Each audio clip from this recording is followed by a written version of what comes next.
Hey guys, my name is Lucas and welcome back to the studio. So in this video we will be making a FL Studio piano roll tutorial. We will be sliding notes, we will be quantizing notes, and we will just make the life of your music production sessions so much easier. So yeah, let's just jump straight into FL Studio. Okay guys, so now we are in FL Studio, and as you can see I have just loaded up a standard template and I have my synth right here. So the first thing you want to do is to find the piano roll, and you can do this in two ways. You can go to your instrument, right click, and you can simply press piano roll. But you can also go to this step sequencer button right here, and if you press it you'll get this large gray square and you can simply just press it. So now you are in the piano roll. And if you want to close the piano roll, you simply just press this cross right here, or you simply just press escape on your keyboard. So the first thing we want to do is to make it easier for you to see which key you are looking at. For instance, I have these labels right here, G, F, E, D, C, B, A, and so on. The way you get these is to go to the arrow, you go to view, and you go to key labels. In here you want to make sure that all notes are enabled, and then you can see all of these key labels right here. The next thing we want to talk about is the snap to grid settings. You can use this little magnet up here and you can choose where you have your grid lines. For instance, if I chose bar, I will only have a grid line between each bar. I can also choose beat, which means that every time the kick drum would hit, I would also have a line as well. As you can see also when I play the metronome,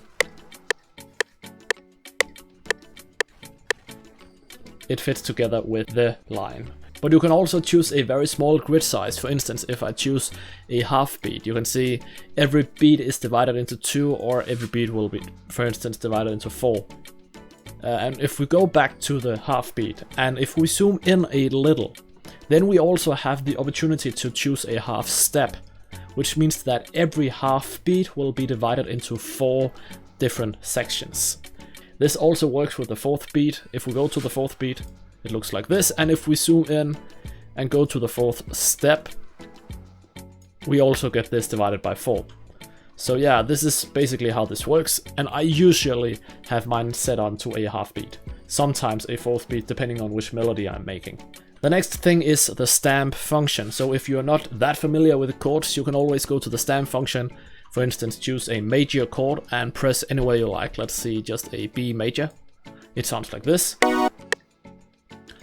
Let's just make it longer.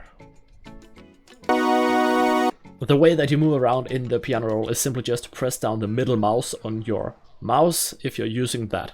And then you can simply just move around by click and drag that one. If you are on a laptop, you can always shift, press and hold on your keyboard and right click and drag. And then you can drag yourself around like this as well. But if you're just using a mouse just like me, simply just press the middle mouse.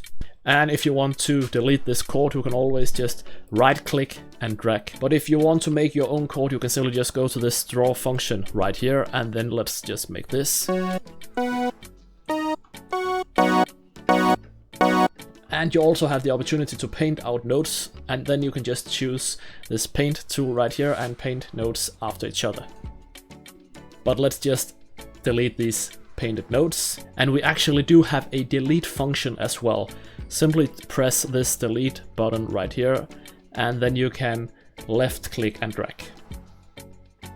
But if we go back to the draw function, you can make this chord longer like this by dragging. And if you hold down Alt on your keyboard, you can also make it wherever you would like. Just like that. And one thing that is very important right here is to allow your notes to be resized from the left. By default, FL Studio does not allow you this, and the way you do this is to go to the arrow, you go to edit, and you go to allow resizing from left. You want to make sure that this little mark is on right here. And then you simply have the opportunity to resize both from left and from the right. So let's say that you have multiple chords, maybe like this, and you want the chords to be equal length, or at least you want the chords to be as long as they possibly can. The way you do this is to go to this arrow to tools and you go to quick legato right here. And as you can see, the chord has simply just moved its way all the way. You can also do this by pressing Ctrl and L on your keyboard at the same time. Just like that. You also have the opportunity to mute certain notes if you'd like. Simply just press this mute function right here, and maybe we can mute this one and these and that one and this one, and now you can hear only the unmuted notes. You also have the opportunity to unmute several notes at once. Simply just press the muted note and drag over the other muted notes. You also have the opportunity to slice your chords or your notes. Just use this slice tool right here. Then you can do like this. You can also hold down Alt and do like this. If you're using Alt, you have the opportunity to slice wherever you want. You also have the select tool right here, this little square with the holes within it. Then you can simply just select whatever you want, whenever you want. But if you are on the draw function, which I am most of the time, you can simply just hold down Ctrl on your keyboard and drag with your mouse as well. You can also hold down Ctrl and Shift and press on each note you want. You can also press Ctrl and A for everything and Ctrl D for deselecting everything. But let's see how you can slide a note. So if we simply just press in a note on a C, and let's drag it out, and let's just press a note on G. If you double click on the note that you want to slide to, you simply just press this little slide button right here. And now it sounds like this.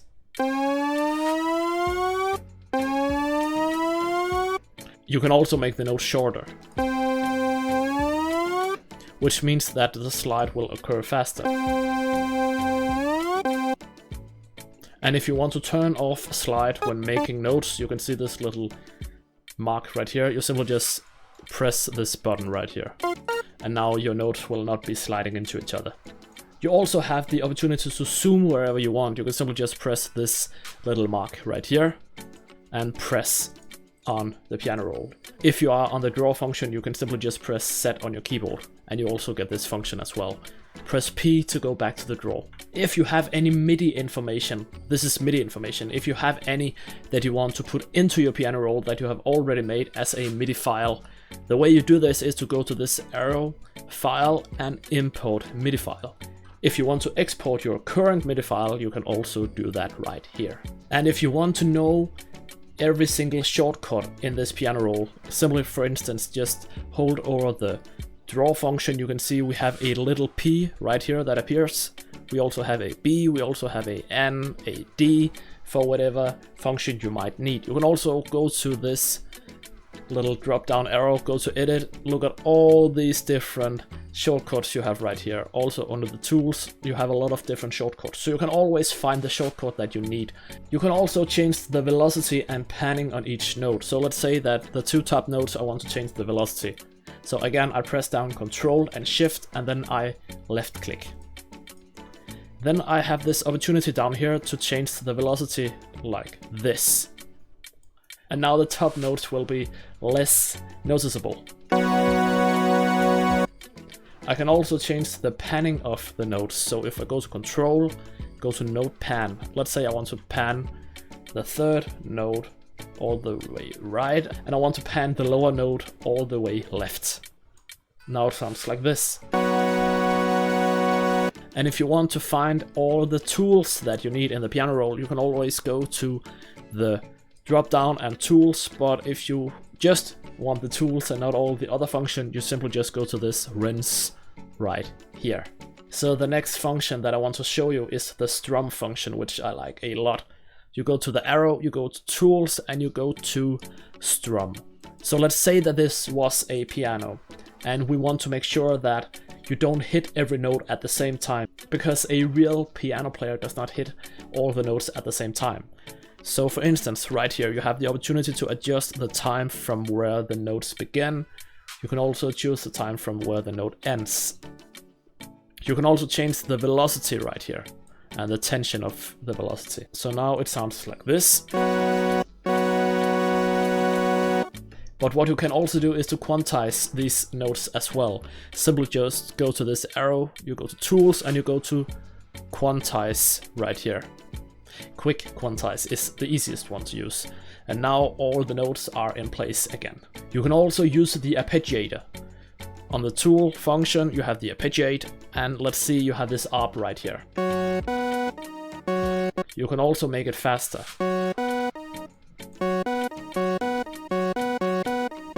And change the range. You can change it to flip or alternate. So if you don't want to make your own arp, you can always let the piano roll do it for you. You can also copy and paste the notes. Simply just select all of them, Control C and Control V, and now you have another pair of chords. But the easiest way to do this is to select the chords and press Control B, because then it will just repeat itself like this. You can also change the color of certain notes. First you want to go to this, click on it and select a color. Then you want to select the notes, go to this arrow right here to edit and change color. And now this has been changed to blue. Very handy if you're making a MIDI file in, for instance, Synthesia, and you want to make a piano tutorial on YouTube. Okay guys, thank you so much for watching. There you have it. This is how you can use the piano roll in the most efficient way in FL Studio. Make sure to comment down below if you have any questions, suggestions, and if you like the tutorial as well. Leave a thumbs up and subscribe if you haven't already. I will be making more tutorials like this in the future. I will see you. Goodbye.